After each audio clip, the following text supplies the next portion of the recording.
Would you guys welcome my friend Louie Giglio?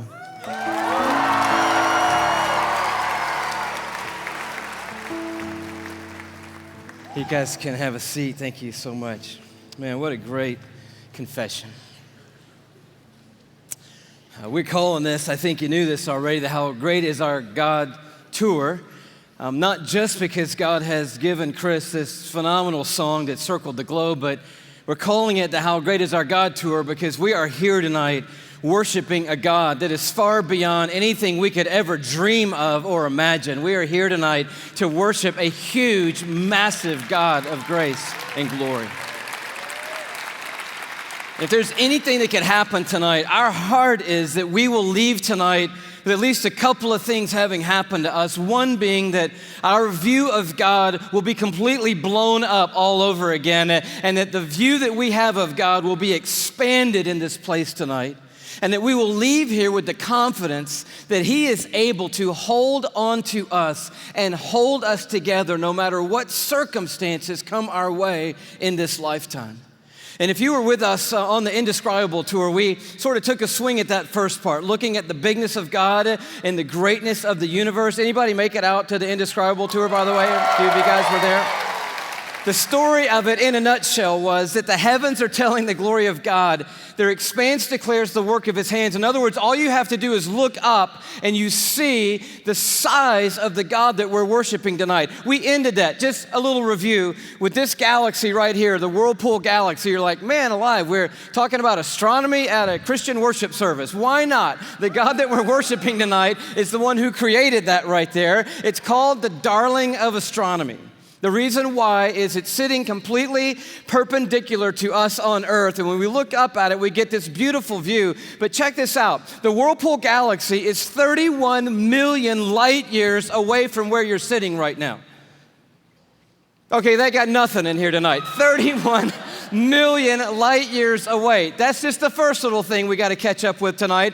By the way, the story opens like this. In case you forgot, in the beginning, God created the heavens and the earth, and He said, "Let there be light," and there was light. And that was a phenomenal moment when that happened, because light came out of the mouth of God traveling 186,000 miles a second. That's how fast light is traveling through the universe. And so a light year, therefore, is how far light travels in 1 year, and I'll do the math for you. It's 5.88 trillion miles is a light year. So as we talked about before, when you start to get around in the neighborhood of God, the mile is not going to help you. The yardstick, the ruler, the tape measure, these things are of no value in the universe that God has made. We're using a ruler called a light year that's 5.88 trillion miles long. And if you'd like to go to the Whirlpool Galaxy, be my guest. All you have to do is multiply 31 million, that's how many light years it is away, by 5.88 trillion miles, and that's the distance that you've got to cover. Anybody with me so far? I'm wondering, are there any science lovers here tonight? Because we're going to have a little scientific content tonight, and I need to know if anybody's going to be with me so far. So you do the math, or you could look at it a different way. You just have to travel 186,000 miles a second for 31 million years, and voila, you will arrive at the Whirlpool Galaxy.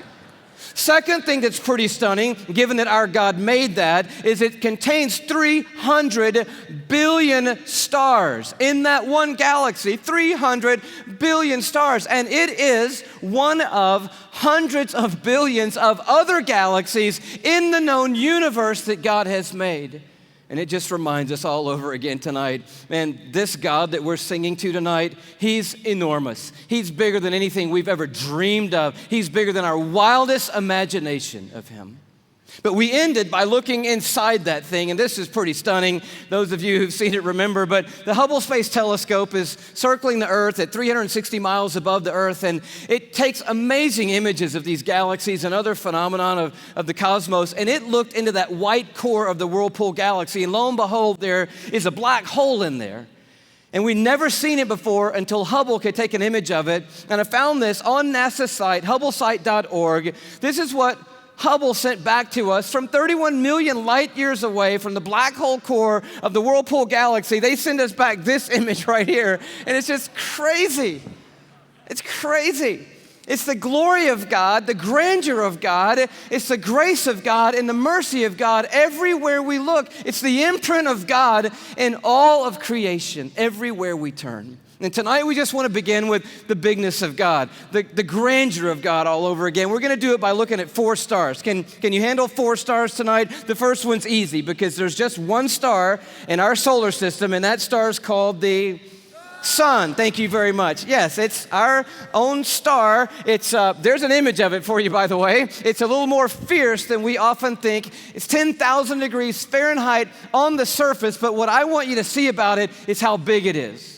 It's 93 million miles away, so when you're looking up in the sky, it's pretty good pace out there. By the way, light traveling 186,000 miles a second, it's only taken 8 minutes to cover that 93 million mile journey to touch your skin here in Atlanta, Georgia. But what I want you to see is the size of it. It's like 1,000,000 times the size of the earth, and that matters to us tonight when you hear what the psalmist said. Listen to his words. By the word of the Lord, this is Psalm 33, the heavens were made.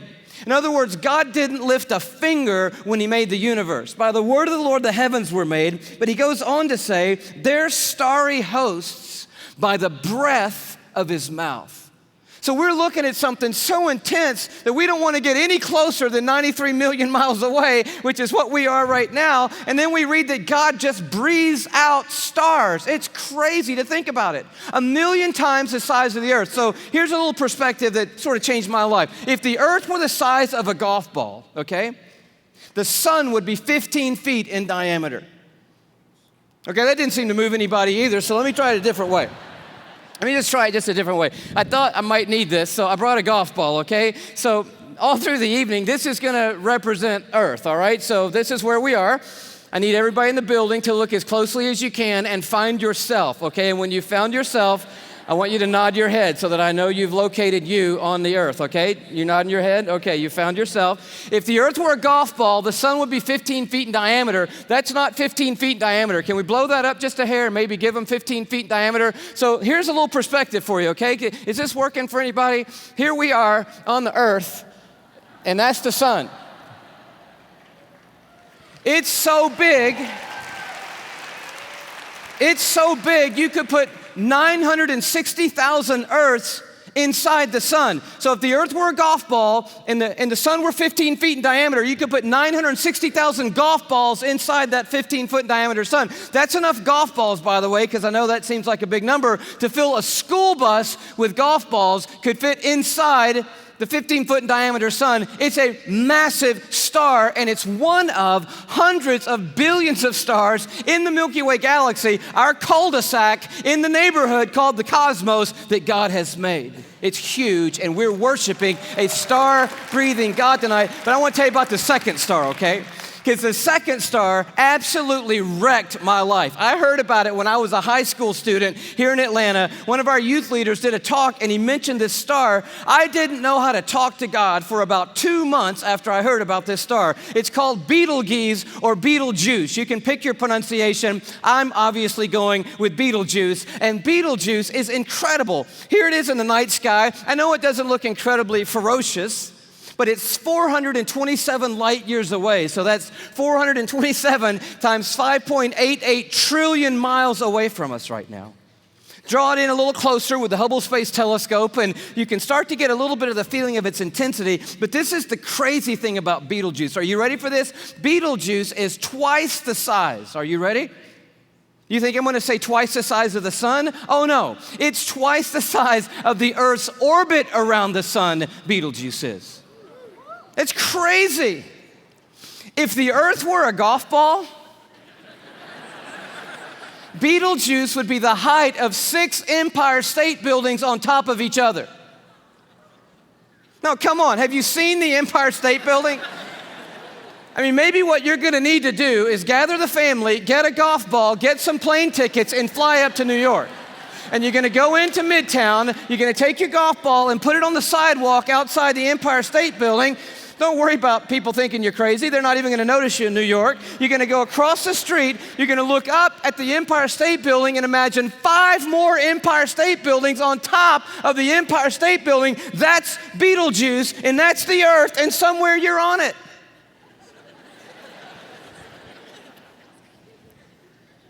You could fit 262 trillion Earths inside Betelgeuse. So if the Earth were a golf ball, that would be enough golf balls to fill up the Superdome with golf balls. 3,000 times.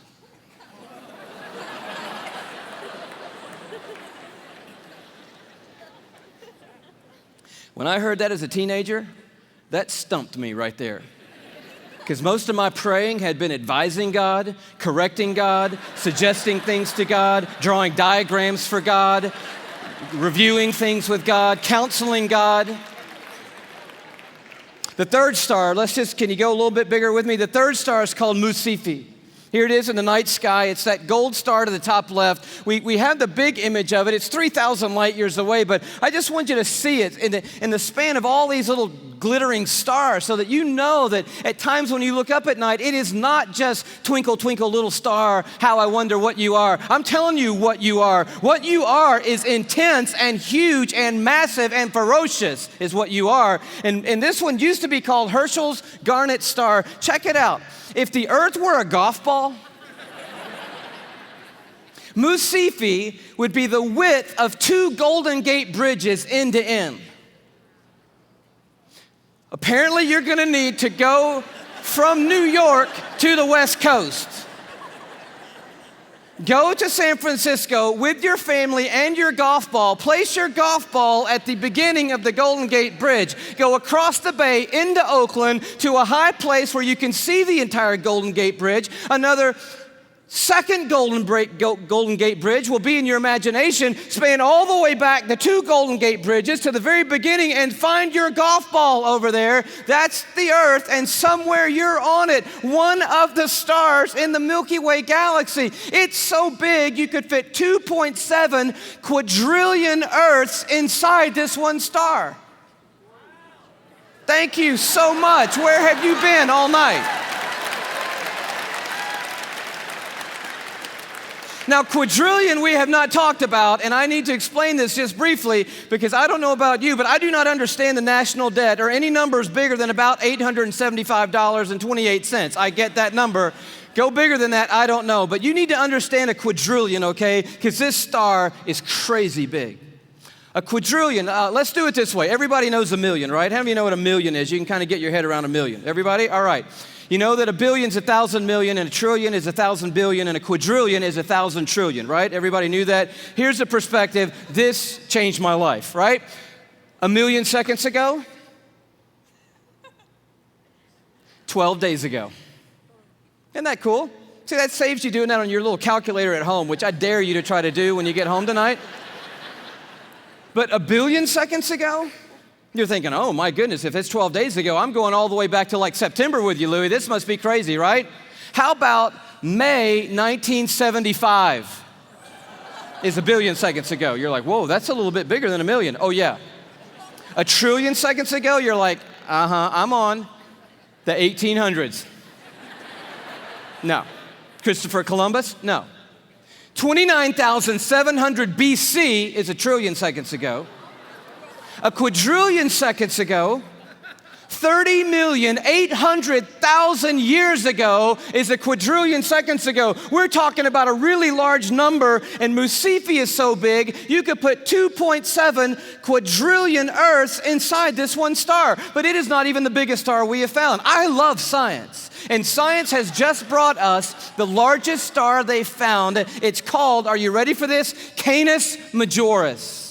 Now, I'm no linguist, but that's a cool name for the biggest star we've found so far. I think that means the big dog star, and that's exactly what it is. I bring it to you as a little bitty purple, glow just to the right of center there. But Canis Majoris, oh wow. If the Earth were a golf ball,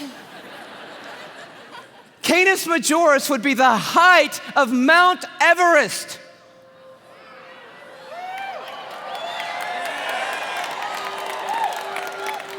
Thank you.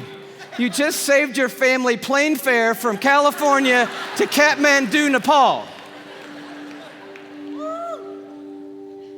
Almost 6 miles above sea level, the highest point on the planet, and I just dare you to get up there and unzip the parka and pull out your golf ball.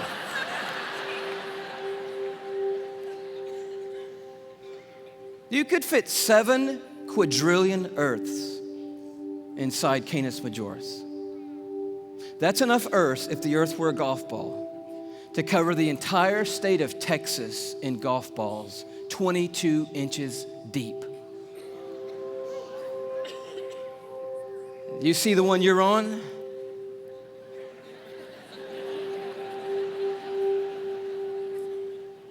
Maybe this will help a little bit more. This absolutely blew my mind. Just a little journey through our solar system. Everyone knows our planets and sort of how we fit in to the story here. You see really quickly that we're not even the biggest deal in our own solar system, but as Earth comes by, you have to know tonight that we are living on a privileged planet. Anyone would tell you we're living at one of the most special places, if not the most special place in all of creation. But Neptune comes by and Saturn and then Jupiter, and you're like, okay, we're not all that big, even in our own little cul-de-sac.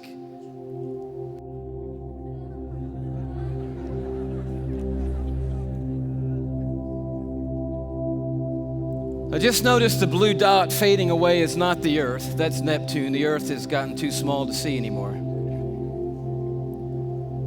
Sirius comes by. Little plug for satellite radio. Not the biggest star, but the brightest star that we have found so far.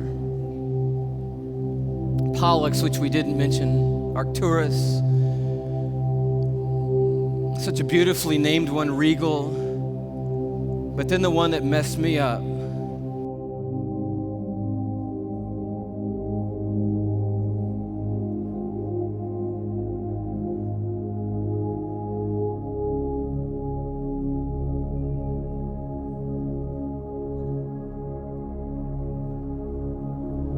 Our third star, Musifi. Musifi's cousin, W. Cephei.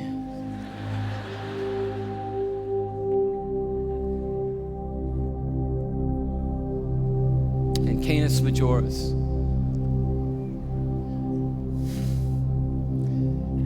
And do you know that you couldn't come up here right now with a Sharpie and make a mark on the screen that would approximate the size of our sun? You couldn't even do it. I mean, when you look at these in their relative size, we just have to put a little arrow over there that says, if you could put the sun on here, which you can't, it would go somewhere about here. And can you hang on that for me? And when you see this, I don't know what happens to you, but I'll tell you what happens to me. A shrinking feeling comes over me, and it's not a bad shrinking feeling, it's a good shrinking feeling. Because sin, it has a way of shrinking God down in our minds and puffing us up in our own estimation. But just a glance into the universe that God has made resizes everything in a heartbeat. And you realize tonight we are worshiping an unrivaled, uncontested God of all kind of might and power and glory and awe, there's none like him anywhere in all of creation tonight. We are not here worshiping some little teeny tiny God.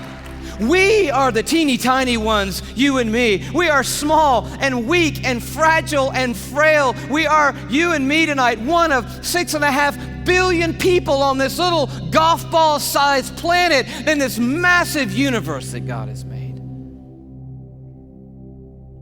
But I'll tell you, the miracle of tonight is crazy, and crazier to me than the size of any star, is that though we are but a vapor, you and me, and tiny and frail, we are marked by majesty. And we have been created in the very image of the God who breathes out the stars and put the universe into place. You and I are fashioned and formed and ordained by the God of all creation. We are fearfully and wonderfully made, you and I. We are a miracle. You're a miracle sitting in the building tonight. If I could just remind you just for a moment, you are somebody incredibly special. Let me just dial back to the beginning, and I know you know this already, but in the very, very beginning, here's how you happened, okay? One cell from your mom found one cell from your dad. Now, there's more involved in that than that, but that's enough for us right now.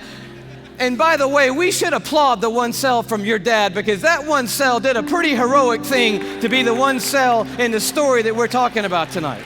One cell from your mom met up with one cell from your dad, each one carrying 23 chromosomes. The one from your mom was carrying half of her DNA. The one from your dad was carrying half of his DNA. And those two cells met and merged into one single cell.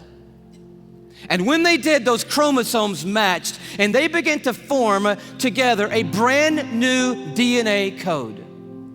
Using 4 characters, 4 nucleotides, they begin to write out what we have now discovered is the 3 billion character description of who you are, written in the language of God. They wrote out your DNA, your human genome of 3 billion characters made up of those 4 simple nucleotides. And when they did, they described who God had ordained you to be.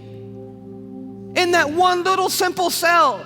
Scientists say if you took the DNA out of that one little cell and stretched it out, that DNA would be 6 feet long, 3 billion characters stretched out to 6 feet long. So amazing that if I were to read your DNA, reading 1 character per second, night and day, it would take me 96 years just to read the description of you. And when they formed together, they wrote out and painted a picture which had never been written before in the history of humankind.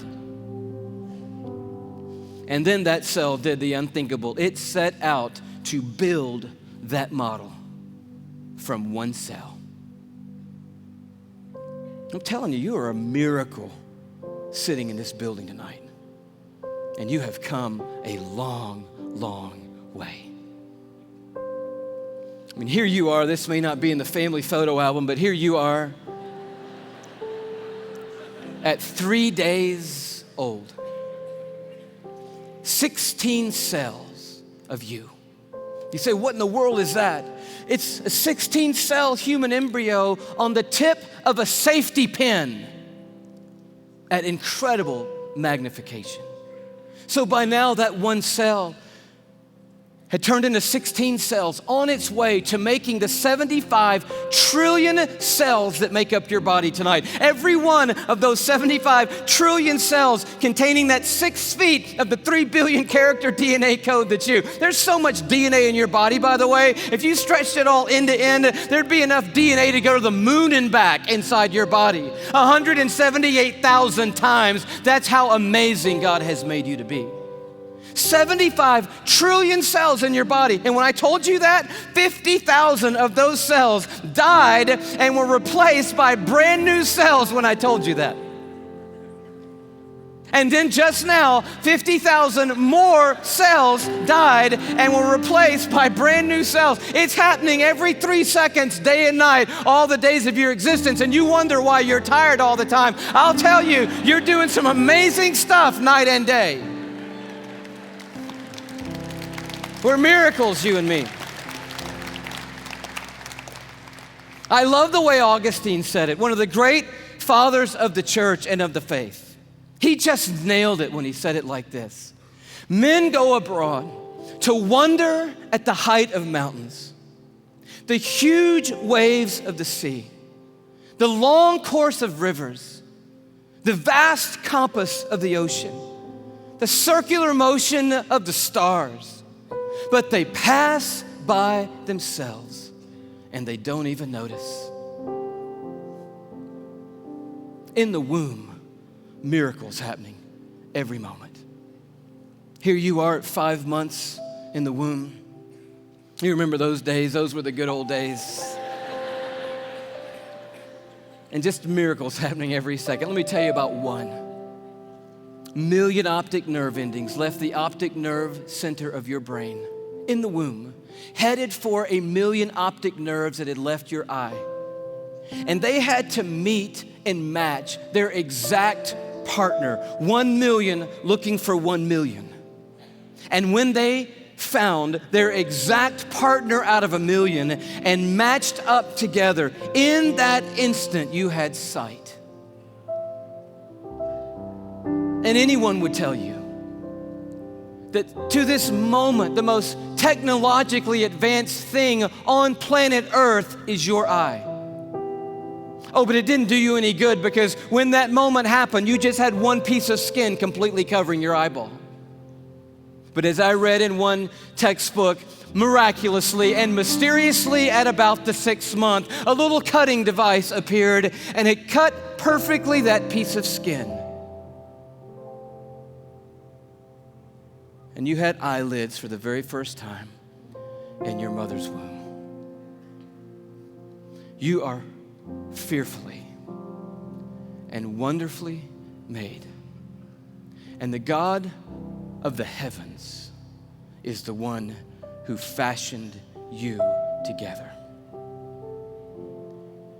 And He knows your name tonight. And He knows every single thing there is to know about you. And He's made you a promise that for those who trust in Him, He will literally hold them in His hand and carry them all the days of their life. This Psalm 33 that talks about a star-breathing God turns an interesting corner. It says, "For He spoke and it came to be. He commanded and it stood fast." That's power and awe. But now it gets very personal. From heaven, the Lord looks down and sees all mankind. From His dwelling place, He watches all who live on earth. He who forms the hearts of them all and is intimately acquainted with everything they do. And then He goes even further. And He says, "The eyes of the Lord are on those who fear Him, on those who hope in His unfailing love." And here comes this promise: to deliver them from death and to keep them alive in famine.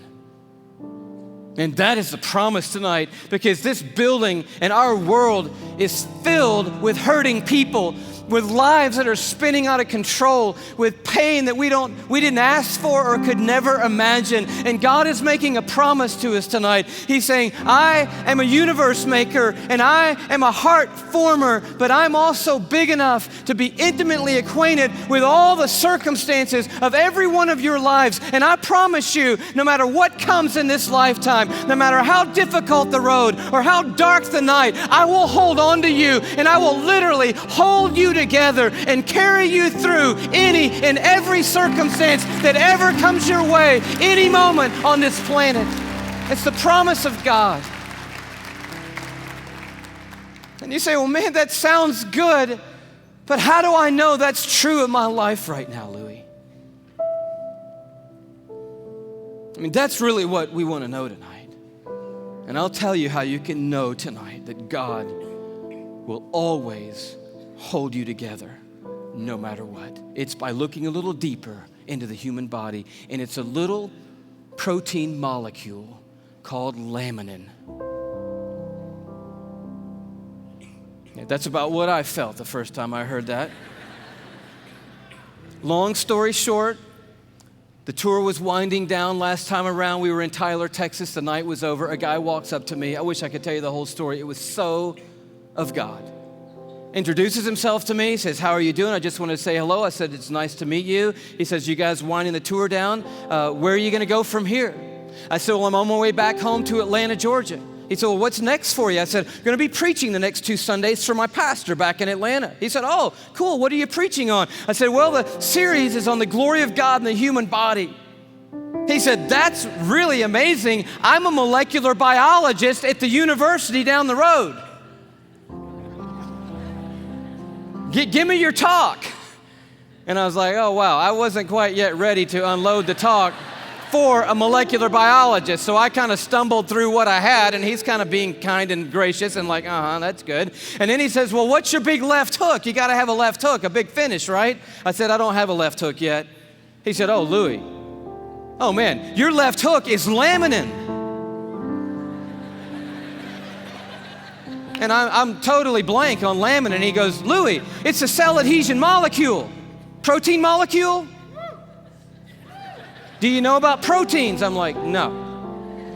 He said, Louie, cells organize into certain molecular structures, and that determines what protein there are. There are between 10 and 60,000 proteins in the human body. We don't even know how many proteins are in the human body, but one of them is a cell adhesion molecule. It's organized into this certain structure, and that tells the cell what its job is in the body.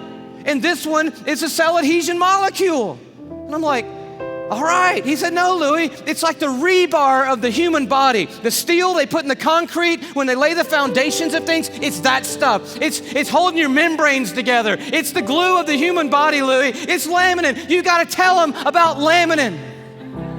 And I'm like, I promise you, I'm going home and tell them about laminin. And I'm sure when I do, revival is going to sweep across the church and probably around the world when I tell them. He said, no. You got to see laminin. I'm like, okay, let's see it. He said, no. You need to go look it up online. You need to go Google laminin. I'm like, I don't even know how to spell laminin. Takes his card out. He writes on the back, Laminin. I'm like, okay, I cannot wait to get to my computer and get on Google, click on images, type in laminin, and I'm waiting, and these little thumbnails come up on the screen, and I'm like, wow. That's laminin, the cell adhesion molecule. Woo! I am so excited. I am beside myself. I cannot believe what I'm seeing. I love laminin. I'm so fired up. You should see laminin, I guess. That's the thing, right? Okay. Here is a scientific diagram of the laminin cell adhesion molecule that's holding your body together right now, okay? This is what I found right here.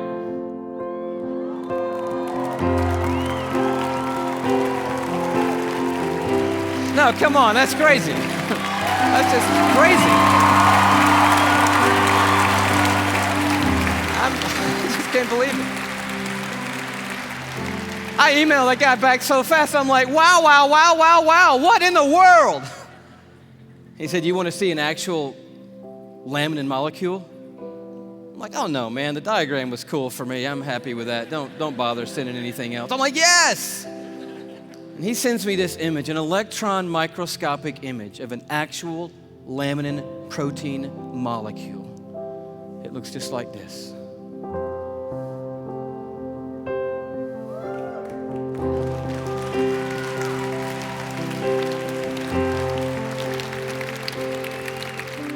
I'm like, how crazy is that?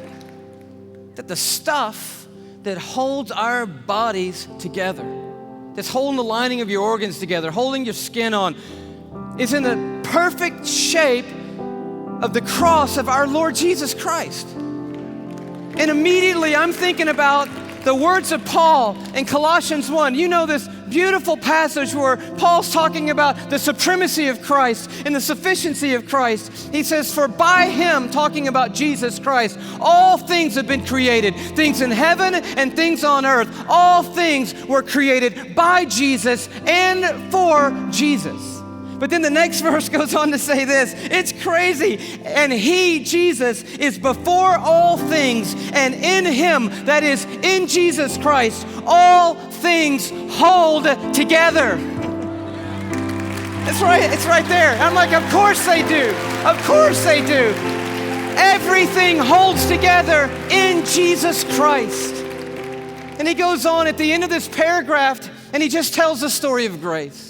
He says, for God was pleased to have all his fullness dwell in Christ, and through Christ to reconcile to himself all things by making peace through his blood shed on a cross. So you're at the toughest place in your life. How can you know that God is going to hold you together and bring you through? You know because there is a cross standing over history, and it is looming over this building tonight. It is the place where the star breather became the sin bearer,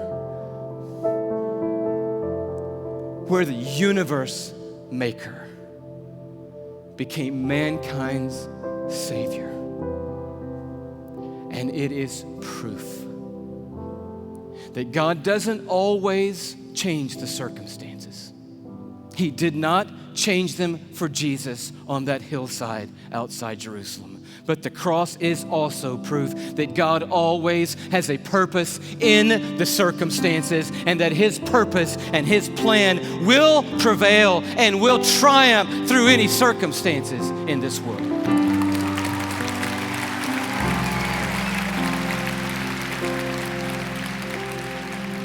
And so we just close with this question. It's found right in the middle of an interesting chapter in Isaiah 40 where it just talks about the expanse of God. He stretches out the heavens like a curtain, like a tent to dwell in. He leads forth the starry host one by one and calls them each by name. But then it takes a turn. And the writer of Isaiah says, "So why do you say, O Jacob? And why do you complain, O Israel? My way is hidden from the Lord." Or say, "My cause is disregarded by my God." In other words, there was a moment in the history of Israel when they felt like God had completely lost sight of them. That yes, I believe that God is big enough to make the world. I even believe that God ordained and made me. And now coming present tense, I'll accept the fact that God gave His Son on a cross. But what I really need to know right now, what really matters most to me right now is, does God see what I'm going through? Does He see what I'm carrying? Does He know that I can't take one more step or one more day? Does He care, and can He do something? That's what I need to know. And Isaiah answers, and he answers with another question. And it's a question for us here. He says, "Do you not know? Have you not heard? The Lord is the everlasting God, the creator of the ends of the earth. He will not grow tired or weary, and His understanding no one can fathom." He's huge. He is a star breather. He's big. But listen to what He loves to do. That God, that creator of the ends of the earth, that I do not grow tired or weary, that my understanding's too great for you, that God, here's what He does. He gives strength to the weary, and He increases the power of the weak. For even the youths will grow tired and weary, and young men will stumble and fall. But those who hope in the Lord, another translation, those who wait upon the Lord. The Hebrew word simply means this. When it says hope and wait, it means but those who stand right in the midst of the craziness, right in the midst of the pain, right in the midst of the chaos, right in the valley of the shadow of death, and they don't gloss over it. They're dealing with the hardest stuff in life, but standing in the middle of it, they say, "You know what? I don't see what God's doing. I don't understand what the plan is, but I'll tell you one thing. I am not going to give up on God, and I'm going to stand right here in the middle of this moment, and I'm going to trust that God is sitting on a throne, that He has a purpose for my life and a plan for my life. And I believe I'm going to see the goodness of God in the land of the living, and I'm not going to stop believing that no matter what." That's what the word means, to wait and to hope on the Lord. And He said, and here's the promise. You're going to wake up to rosy circumstances. No. Oh, He can do that, and He does do that. But the promise is greater than that. He said, those who wait upon the Lord, here's what I promise: I will renew your strength. And when you think you can't take one more breath, I'll give you enough to keep going on. And enough to keep going on. And enough to keep going on. And to keep going, and to keep going, and to keep going. You keep hoping, and I'll keep causing strength to rise when you hope. And you'll keep going, and you will feel like you have been swept up on the wings of eagles, and you will run and not get weary, and walk through it all and not faint He said, I will hold you. Even when you let go of me, I'm not going to let go of you. Did you know there are millions and millions and millions of microscopic crosses holding you together right now? And one giant, glorious cross of Jesus Christ that's holding every one of us that's trusted in Him onto the Heavenly Father and holding the Heavenly Father onto us. And it's going to keep holding us onto Him, that cross, forever and ever and ever and ever. We will never not be carried by the strong hand of a universe-making God, and He will bring us through. That is the promise of the everlasting God. Amen. God bless you. Bless you.